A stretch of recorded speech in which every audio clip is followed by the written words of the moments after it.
Hello! Estamos aqui para mais um momento juntos, mais um vídeo, mais uma aula. Hoje aqui no seu canal, a Rota da Teologia, para falarmos um pouco sobre moral no contexto pós-moderno, falar sobre a ética, moral, a moralização, no contexto pós-moderno. E até poderíamos colocar a teologia moral também inserida nesse arcabouço de assuntos que estaremos conversando um pouco, tratando neste momento. Quando falamos de moral, estamos falando de comportamento, e aí estamos falando de reações, de concepções a partir da ação e reação do ser, enquanto a sua posição, enquanto ao seu comportamento, enquanto à sua manifestação, como este se manifesta em quesito a comportar, a se conduzir, a se proceder de forma cabalmente moral, cabalmente moral. Agora podemos dizer, uma pergunta que é sempre feita, algo que é sempre questionado, se existe uma relação entre moral e religião, porque sempre moral e religião estão muito ligadas, estão muito juntas, estão muito anexadas. O importante falar que se ocorrer uma relação entre moral e religião, nós, como aqui até fala o Marciano Vidal, saímos da questão principalmente da síndrome de moralização dentro do contexto religioso, para entrarmos numa questão do fideísmo ético, E aí até podemos pender também para questões do fundamentalismo religioso. Fundamentalismo religioso da moral, por exemplo, que principalmente ele é propulsor da moralização na religião. É esse fundamentalismo religioso que vai propor uma moralização na religião e que vai conduzir a religião a uma provedora de moralização social. Agora, uma questão muito interessante também é que essas palavras, principalmente as palavras inseridas no contexto do Decálogo, lá no Antigo Testamento, elas têm um cunho jurídico, têm um cunho religioso, têm um sentido de estatutário, de compromisso a ser desenvolvido, a ser praticado, observado para alcançar as benécias da aliança de Yahvé, que Yahvé está fazendo com o povo. Então é uma reciprocidade da prática de comportamento do povo em relação com o que a Torá, o Decálogo, está propondo. Outra questão também é que a atitude moral ela tem um viés religioso. Toda atitude moral tem um viés religioso. E algo que a gente muitas vezes pensa que são ações contrapostas e ações irreconciliáveis, são ações conciliáveis e ações que andam em conjunto. Por quê? Porque Hartmann mesmo vai defender que uma das peculiaridades irrenunciáveis, segundo a questão dos estudiosos do tema da moral, da teologia moral, é justamente porque a moral ela está junto com o sagrado, com o sacro, com o santo. Então, esse sentimento e esse procedimento sacrálico da igreja na proposta de imprimir e propor e desenvolver o procedimento de alcançar a santificação no sentido de separar-se e de estar separado, excluído de um contexto de mundanismo, ou seja, de um contexto absolvido pela pecaminosidade. Aí, nesse aspecto, a moralização ela tem um sentido propulsor de que seria uma forma, um segmento, ou seria um caminho, uma vertente para processar um comportamento no ser, a fim de que ele esteja com uma conduta, com uma prática, com um procedimento de acordo com o que ele está sendo cobrado e está sendo proposto pela religião, né? Algo também que temos que pensar é essa moral em relação com a ética civil.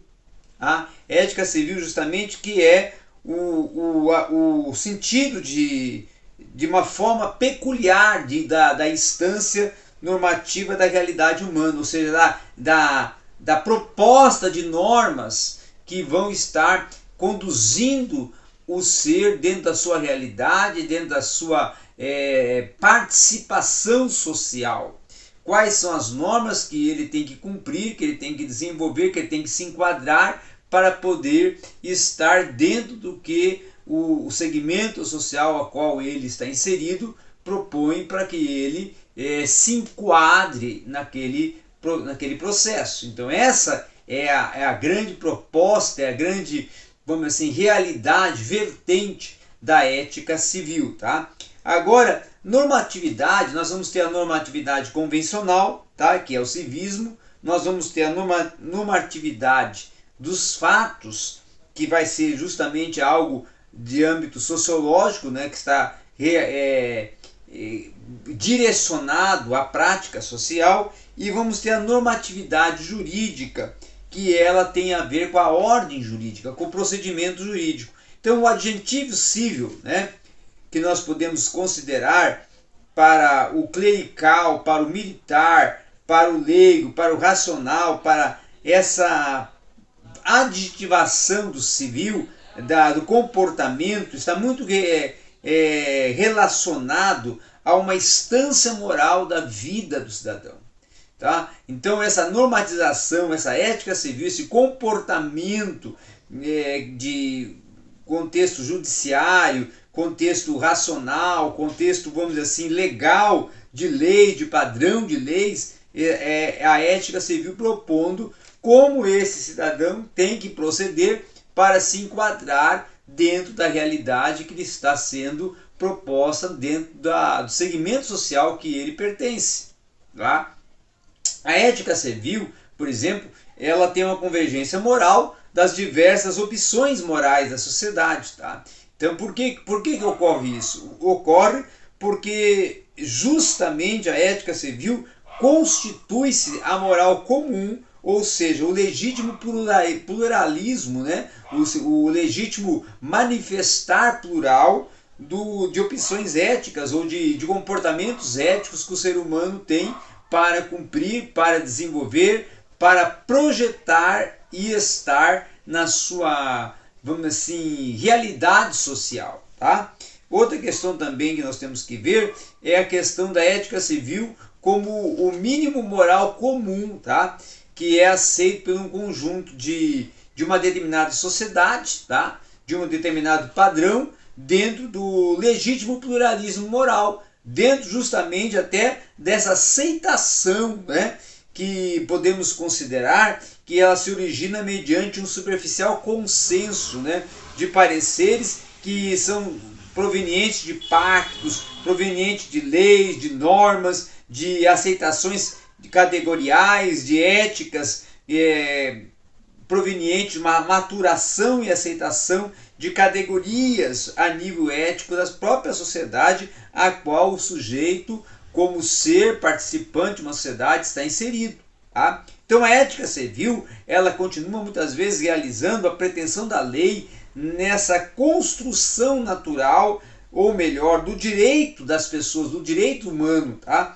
A melhor tradição ética, no caso, é aquela justamente que vai afirmar, vai defender que a lei natural ela não se funda tanto no quesito mandatos e proibições ou normas no sentido de certo e errado, mas como também na capacidade humana e na discussão racional, como tal oferece então o quê? Oferece um marco de uma dialogicidade genuína para a formulação de uma moral pública, de uma normatização pública, aonde as pessoas vão ter todo um sentido normatizador de como ser construída com as suas ações, a sua própria moral individual.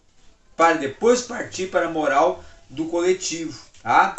E aí vir então resultar toda uma fórmula ética civil, tá? Então agora quando nós vamos pensar e vamos absorver esse contexto de ética civil ao sagrado, ao religioso e à religião, nós temos que começar a considerar principalmente a questão de que a ética civil ela não vai excluir de forma alguma o pluralismo moral legítimo, tá? Então essa ética civil ela vai propor opções éticas derivadas, resultantes até de cosmovisões religiosas. Porque nas cosmovisões religiosas que vai ter sua matiz, as suas origens, que vão resultar suas vertentes, as suas possibilidades para produzir uma moral mais ainda pertinente. Outra questão interessante é essa racionalidade compartilhada pela rejeição da intransigência excludente, dessa intransigência que ela exclui, que ela reduz a ética civil à moral justamente dos cristãos que adquirem matizes novos, comportamentos novos, pensamentos novos, segmentos novos, propostas novas para, vamos dizer assim, vencerem a tentação do imperialismo moral. E esse imperialismo moral justamente é aquele que é proposto de uma forma dogmática como os procedimentos a serem cumpridos, tendo esses e sendo esses considerados os certos e sendo aqueles considerados errados. É quando se é denominado de uma forma categórica o que deve ser praticado e o que não deve ser praticado. Como eu devo me manifestar e como eu não devo me manifestar. Como eu devo me inserir e como eu não devo me inserir no meu procedimento de comportamento, de participação como ser moral. Tá? Agora, essa proposição que justamente muitas das vezes não respeita suficientemente a autonomia humana é a do fundamentalismo. É quando você de uma forma fundamentalista vai impor que esse é o único meio, a única forma, o único sentido da sua moral ou do seu procedimento moral ser condizente com o segmento ao que você se insere. Tá? Então essa colaboração, e é muito importante nós pensarmos numa colaboração da remontagem moral da vida social, é justamente a aceitação da ética civil que vai levar os cristãos, tá, a um labor de colaboração com todos os indivíduos e grupos de boa vontade.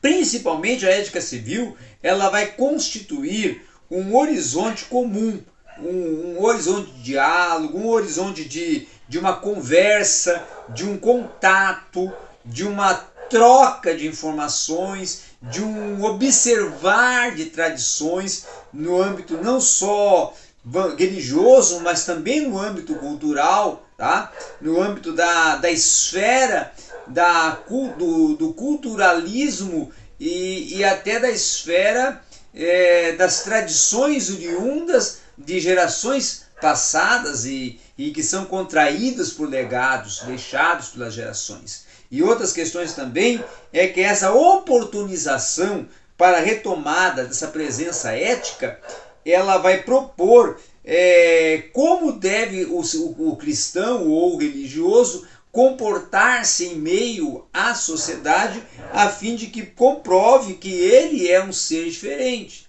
que ele tem um comportamento diferenciado, que ele tem um comportamento que condiz com o título ou com a aferição que está sendo concedida pela sociedade de ele ser um cristão. Tá? Então, essa relação moral cristã, essa relação da ética, que a ética civil faz justamente com a oferta democrática desse pluralismo social, desse comportamento plural, dessa aceitação ética civil, que vai descobrir, que vai propor uma situação nova na qual o compromisso moral dos cristãos vão se encontrar com uma oportunização para a formulação mais exata, justamente essa vai ser o encaminhar para a formação da moral humana, como sendo um caminho, uma ponte, um conduzir dos procedimentos que vão formar uma construção de um projeto de salvação a partir do procedimento da moral humana, a partir da própria moral humana, que vai construir essa projeção de salvífica no ser. Tá?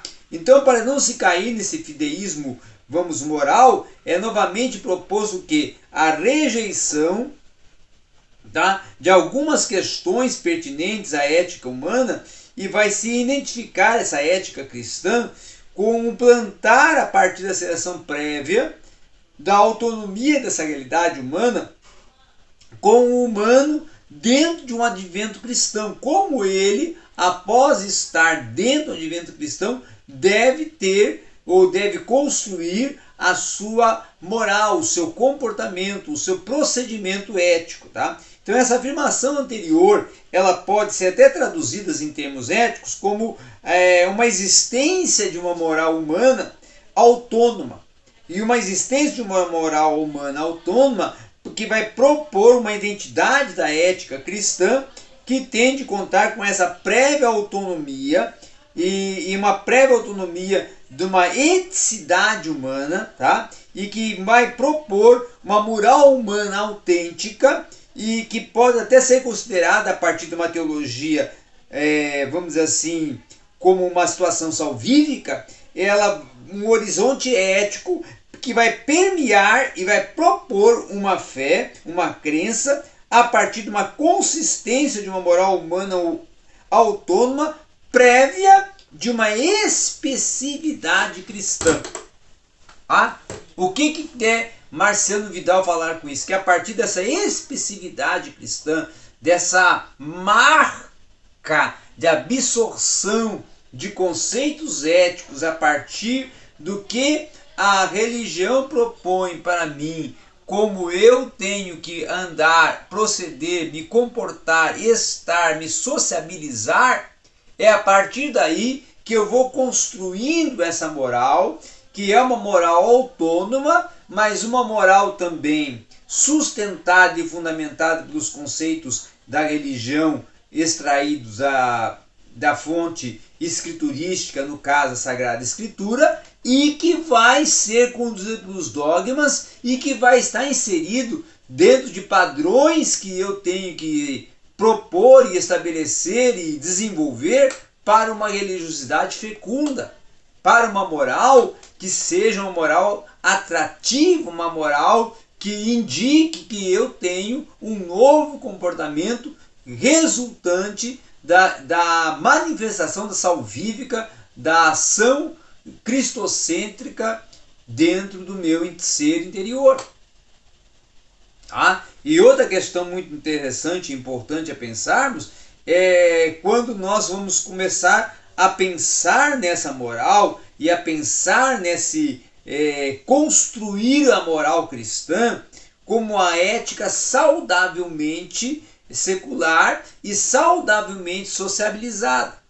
Tá? Como essa moral cristã pode se absorver socialmente? Como ela pode se inserir nesse contexto de sociabilização? Então a moral cristã é uma moral religiosa, que até ele vai colocar, muito bem colocado aqui o Marciano Vidal, que ela tem que seguir se mantendo, se sustentando, se firmando, se fortalecendo dentro do próprio contexto da ética cristã, porém dentro de uma situação secular. Como que essa ética cristã se coaduna ao contexto ético secular? Então, essa criticidade, essa credibilidade em nosso mundo, ela vai se encontrar com medições éticos antropológicas de uma autêntica secularidade. Então, essa formação moral cristã, ela vai ser produtora e vai ser promovedora de uma ordem humana, de uma relação do religioso, de uma autonomia de uma realidade humana,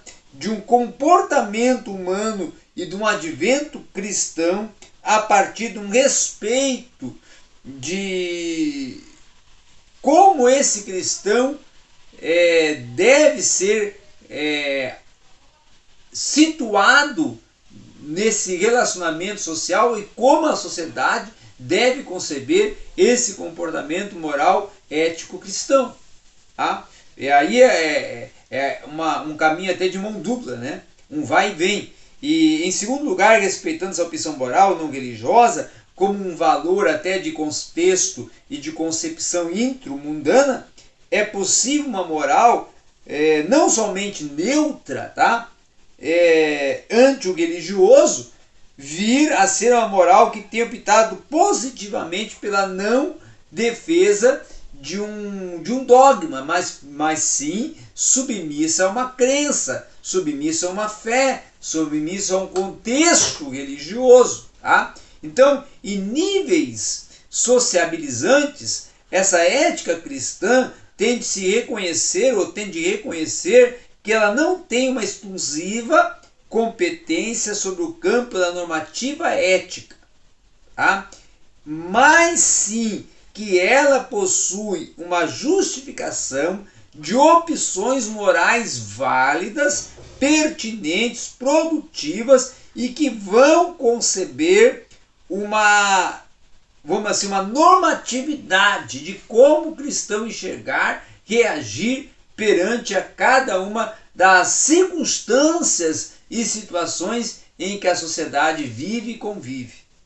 Como o cristão, enxergar a questão por exemplo, do divórcio, da eutanásia, da mentira, da corrupção, da criminalidade, né? E uma série de outras questões de ordem ética e de ordem resultante da esfera comportamental do ser humano. E outras questões que podemos colocar também é que essa moral pós-moderna, e aí já entrando pelo caminho pós-moderno, ela é influenciada pelo quesito do contexto da globalização. Esse contexto da globalização que vai justamente indicar um processo humano no qual se intervém múltiplos fatores, né? E esse múltiplos fatores está inserido na questão da mundialização da vida humana. Como essa vida humana ela é inserida nesse contexto de mundialização, que é resultante desse fenômeno de globalização, fenômeno social, que vai interferir numa escala não só, vamos dizer assim, familiar, mas cultural, política, econômica, religiosa, e que ela vai permear, vai sustentabilizar todos os passos de uma sociedade, no âmbito até ético, porque a globalização e o ser global está inserido também em um proceder moral. Tá? E uma questão muito interessante a pensarmos, que essa presença do mundo inteiro em nossas vidas é a unificação proposta pela globalização dentro da história humana. Tá? E essa globalização ao longo da história humana, ela vai ser uma realização, uma revitalização, né, da unificação. Por exemplo, o helenismo, ele encontrou ou teve um encontro com a América, né? Ou seja, o Oriente encontrando-se com a América. Porém, nenhum teve a amplitude e a profundidade maior e mais pungente que a globalização. Porque a globalização, segundo até o Ulrich Beck, é justamente ela é a propulsora de um globalismo que vai conceder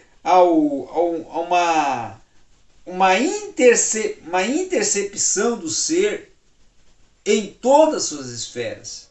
E todas as esferas do ser vão estar dentro de um contexto moral e dentro de um contexto de uma conciliação política, uma conciliação cultural, uma conciliação, um conciliar, né, econômico, político, social, cultural, religioso, vamos dizer assim, até uma mutação sociológica do ser dentro de um contexto de uma multiplicidade de culturas, de pensamentos, de propostas, de percepções, de concepções, em que ele tem que estar dando a sua participação, o seu olhar, o seu posicionamento dentro de atitudes éticas que vão ser as atitudes resultantes da sua moral, da sua moralização e da sua moralidade